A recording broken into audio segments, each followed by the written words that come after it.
prior to the Prophet ﷺ receiving the revelation, receiving prophethood, the narrations tell us that he began to favor and love solitude. ثُمَّ حُبِّبَ إِلَيْهِ الْخَلَى. And so he used to engage in this practice called tahannuth, where he would go and retreat to the cave of Hira, and he would take his provisions with him, and his wife Khadija, our mother Khadija radiallahu ta'ala anha, she would support him in this journey of his, and in this exploration of his, and this discovery of his.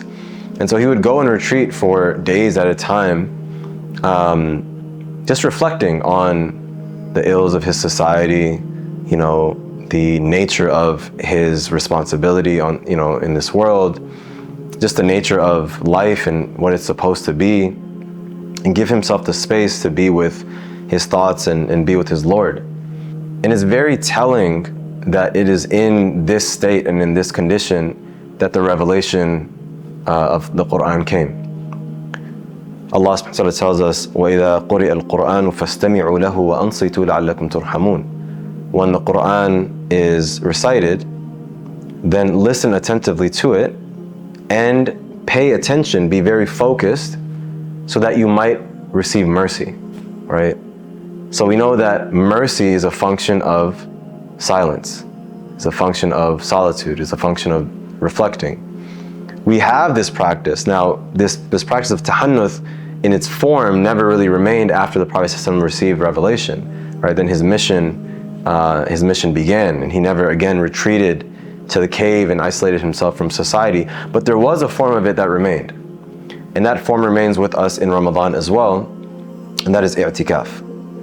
I'tikaf is that time where a person relegates themselves to Allah's worship and secludes themselves in the masajid to do nothing other than worship Allah, to remove all the distractions, all the barriers.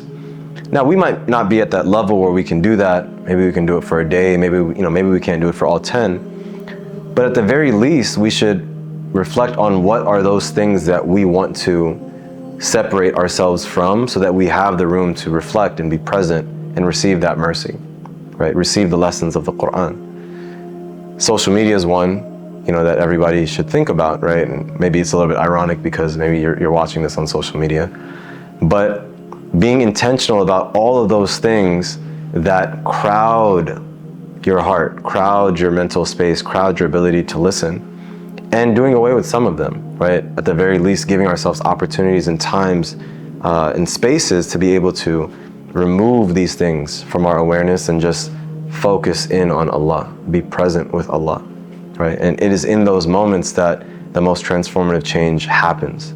Those moments of quiet, those moments of solitude, those moments where a person is alone with Allah subhanahu wa ta'ala.